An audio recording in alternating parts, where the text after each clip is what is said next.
శాస్త్రవేత్తలు అంతరిక్షానికి రాకెట్లు పంపారు. డాక్టర్లు కోట్ల మంది ప్రాణాలు కాపాడారు.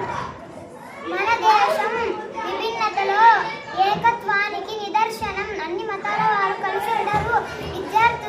విద్యార్థులుగా దేశ నిర్మాణంలో మన పాత్ర చాలా